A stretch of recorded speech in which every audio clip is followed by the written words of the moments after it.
Hello സുഹൃത്തുക്കളെ, ഞാൻ സുരേഷ് പരടയാട്ടിൽ. ഞാൻ ഇന്ന് രാവിലെ എക്സസൈസ് കഴിഞ്ഞിട്ട് ഞാൻ വിചാരിച്ചത് സാധാരണ കഴിക്കുന്നതാണ്. അതാ നോക്കും, എൻ്റെ വീട്ടിലുള്ള മുരിങ്ങയുടെ ഇലയാണ്. ഈ മുരിങ്ങയുടെ ഇലയുടെ ഞാൻ ഇതേപോലെ ഒരു ചെറിയൊരു കമ്പ്. അപ്പോൾ നമുക്ക് ഈ കമ്പിൽ നിന്ന് ഒരു മുഴുവൻ വേണ്ട, ഒരു മൂന്നെണ്ണം ഇതാ ഒരു മൂന്നെണ്ണം ഇതിൽ ഇടുന്നു. പിന്നെ അതുപോലെ തന്നെ വീട്ടിൽ കക്കിന വേപ്പിൻ്റെ ഇലയുടെ മരം. അപ്പോൾ ഞാൻ ഇതിൽ നിന്ന് ഇതേപോലെ ഒരു തണ്ട ഇല എടുത്തു. ഓക്കെ, അത് കഴിഞ്ഞിട്ട് നമ്മുടെ വേപ്പിൻ്റെ ഇല, സാധാരണ നമ്മുടെ വേപ്പിൻ്റെ ഇല ഇതാ വേപ്പ് നിൽക്കുന്നു. അപ്പോൾ വേപ്പിൻ്റെ ഇല ഒന്നെടുത്തു.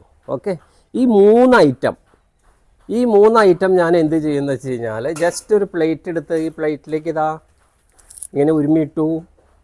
ഇതാ വേപ്പിൻ്റെ ഇല, അതേപോലെ തന്നെ ഇതാണ് നമ്മുടെ മുരിങ്ങയുടെ ഇല. എല്ലാം പച്ച, ഒന്നും ചെയ്തിട്ടില്ല. അതാ മുരിങ്ങയുടെ ഇല ഇട്ടു.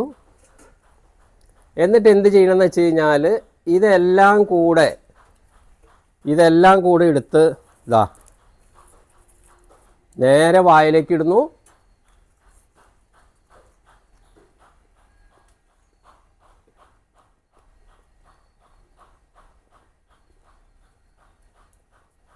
അതിൻ്റെ വെള്ളം ഇറക്കി കൊടുക്കുക. ചെറിയൊരു കയ്പുണ്ടാവും. ഈ മൂന്നും കൂടി ആകുമ്പോൾ നമ്മുടെ കക്കിന വേപ്പിൻ്റെ ഇലയുടെ കയ്പാത്രം നിൽക്കില്ല, ചെറിയൊരു കയ്പ് മാത്രമേ ഉള്ളൂ. ഇറക്കി കൊടുത്ത് നല്ല അടിപൊളി ഒരു ആയുർവേദിക് ഒരു ഔഷധമാണ്. നിങ്ങൾ കഴിച്ചു കഴിഞ്ഞാൽ നിങ്ങളുടെ BP, നിങ്ങളുടെ കൊളസ്ട്രോള്, നിങ്ങൾക്ക് ഷുഗറിൻ്റെ പ്രശ്നം ഉണ്ടെങ്കിൽ ഷുഗർ വളരെ കൺട്രോളാവും. ഇത് ആഴ്ചയിൽ 2-3 ദിവസം നിങ്ങൾക്ക് കഴിക്കാം. വളരെ നല്ലൊരു മരുന്നാണ്. ഓക്കെ, നിങ്ങളൊന്ന് ട്രൈ ചെയ്ത് നോക്കൂ. All the best.